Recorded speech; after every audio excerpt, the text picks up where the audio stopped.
So scared that you don't want me here is the first line of the song How Do You Know It's Not Armadillo Shell by Hot Mulligan.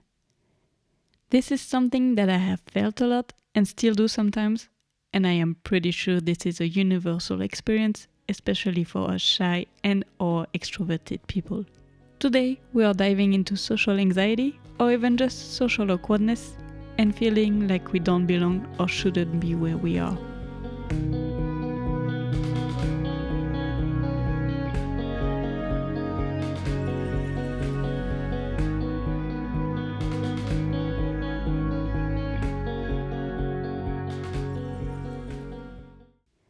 Whether it is at a party, surrounded with friends, maybe also sometimes with your family, or even with just one person, have you ever felt like you would be better off at home and that the people around you would also be better off if you were not here? You are definitely not alone. Sometimes being around people is exhausting. Doesn't mean that we don't like it though, but as someone for who it takes a long time to be fully comfortable around someone else, gatherings can be hard. And when I say comfortable, I mean feeling like I can just be myself and not have to think about anything I will say.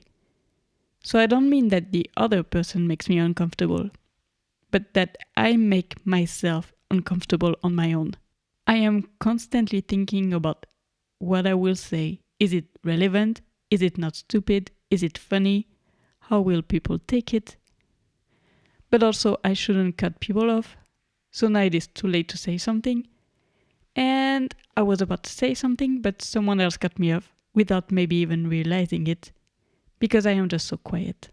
Well, in my mind, it is very, very loud. And one thing that doesn't help, I am just so stuck in my thoughts that my face becomes very neutral. And I have the ultimate resting bitch face.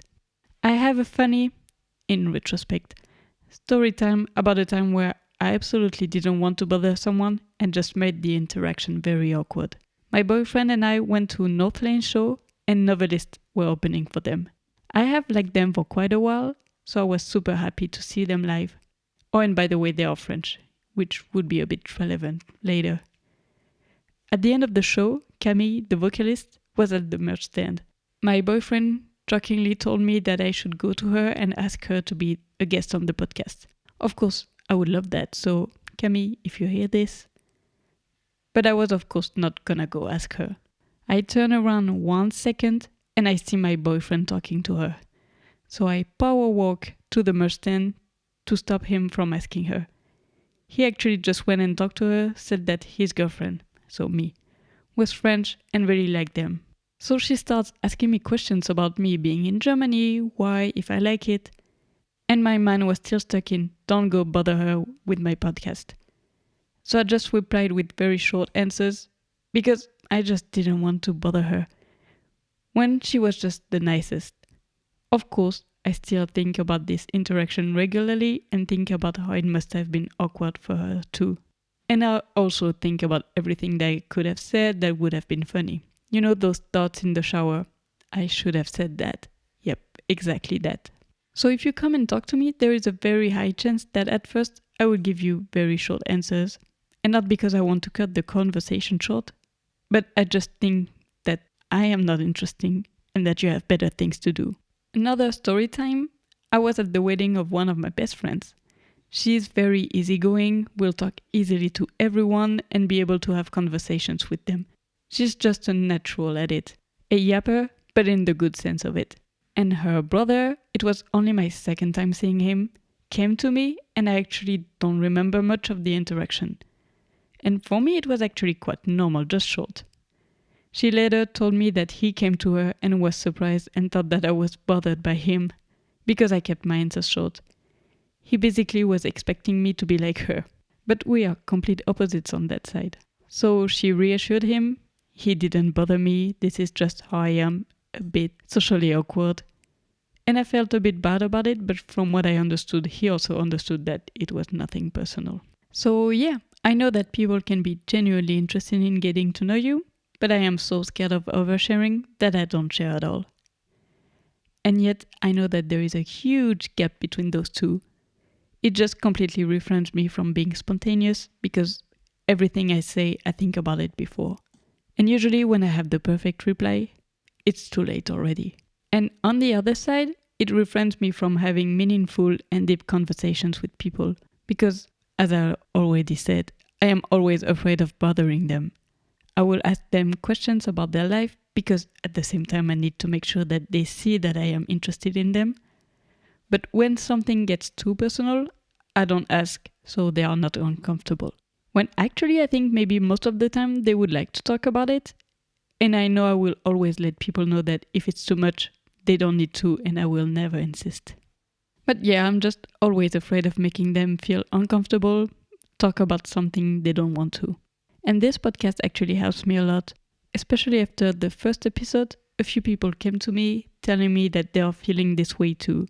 And it is great to know that even if it's just a couple of people, it helps them feel less alone and talk about it. Also, when I recorded 2 episodes with friends, Arash and Berto, and if you haven't listened to them, go check Growing Up Between the World and Iran with Arash and Living in a Paradox with Berto from Lantern Crowd, we talked about things that we never did before. Even though I knew about their situations, I just didn't want to bother them. And from what they told me, they loved having those conversations. So if you are like me, my tip is to ask very open questions when the opportunity comes. Usually, if the person brings up the topic, it means that they are open to talk about it, right? Sometimes they just don't expand because they think people wouldn't be interested. So for example, if they say, I don't know, and after my surgery I took a week off, ask them what the surgery was. It seems basic, but for me, it already seemed too invasive to ask. And you can always start with, you don't need to say. At least this is how I would be comfortable and feel like the person is interested in me, but also not just curious. And I am safe to share what I am comfortable with sharing. So yeah, don't come at people asking directly what their biggest traumas are. Well, some might actually be very responsive, but little by little, this is how you will get deeper and meaningful conversations. I think that if it comes from a genuine and empathic intention, people will always be open to having those discussions. And this is how you make meaningful connections. If you want them to happen, of course, nothing wrong with just wanting to have a chill and fun night. There can be moments when I am more open, more spontaneous, more in the now, but it usually doesn't depend on me. First, it could be when there is a person who is the complete opposite of me. That person is just themselves, and you can see that they are not judging people for being themselves too. They are usually very chatty, easygoing, and while they talk a lot, they also listen a lot. Basically my friend who got married I was telling you about. We usually joke about the fact that she adopted me. She just saw a scared stray black cat in the shelter and thought to herself, oh, I want this one. Since we met, we bonded faster than I've ever bonded with anyone else, and she's one of the rare people with whom I can truly be myself. Or there is also my best friend that I have met during our first days of high school. We were sitting outside with a group of people, never seen the girl in my entire life. And she just comes to me with her bottle of water, asking me, do you want water? And if you don't know me, I barely drink water.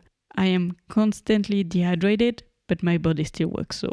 Anyway, so of course I don't want her water and I politely declined. She insisted. I swear this was almost harassment. And since then, we've been best friends. So as you can see, on this side it depends on another person with whom I just feel instantly comfortable with. And those are extremely rare. Or, and this I absolutely don't recommend, but I also know that a lot of people will relate to it. Alcohol. I am not a heavy drinker. I only drink in social gatherings, and even in those gatherings, not all the time. And most of the time, it is just to lose my inhibitions. And here I am more fun around people I don't know, and also people I know, just more comfortable, more spontaneous. And I wouldn't say that this is not me. Maybe this is even a truer version of myself. But this version needs a boost that I wish I didn't. And I don't get this anymore because now we're all grown up with somehow okay social skills and empathy. But when I was younger, the day after, people would tell me, you are a lot funnier than I thought. And it hurts a bit. And if they tell you that, doesn't it mean that they don't accept one version of you? So why impress them? Look at me saying this as if I applied it to myself. Because I genuinely and really believe it. But between the theory and putting it into practice, there is a huge step to take. But at least I am aware of it now. So from now on, I will tell myself, and you can too, that if you lose your inhibitions without drinking, I am absolutely not telling you that you should do it, and people don't accept you, then why bother trying and be liked by them? There are other people who will like the quiet version of yourself as much as the loud one, and you should stick to those people. Do everything you do with genuine intentions and empathy, and you will attract the right people. Just remember that something awkward you think about 5 years later, you are probably the only person thinking about it now. Or if people still think about it, it probably is because you gave them an emotion, whether they found you funny or touching. Social anxiety and awkwardness can make us feel isolated, but the truth is, these feelings are far more common than we realize. Whether we are overthinking a conversation, worrying about being too much or not enough, or replaying a cringe-worthy moment in our heads, it's important to remember that these experiences don't define us. What matters is how we navigate them, with self-compassion and a willingness to connect, even if it feels a little scary. So let's embrace the fact that being human means being a little messy sometimes. It's okay to take your time, to be quiet, to stumble, or to say the wrong thing. What truly matters is the intention behind our actions and the connections we nurture step by step. And hey, if someone doesn't appreciate your quirks or your pace, they're probably not your people, and that's okay too. Somewhere out there, the right people will see you, hear you, and love you for exactly who you are, awkward moments and all. Thank you for listening to this episode. If you relate to it, I hope it could give you some keys to fight social awkwardness or even to embrace it. If you like the episode, please leave a review and you can follow me on Instagram at IntoTheCavePod. I will see you again next week with new hard-hitting lyrics. Be kind to yourself. Bye!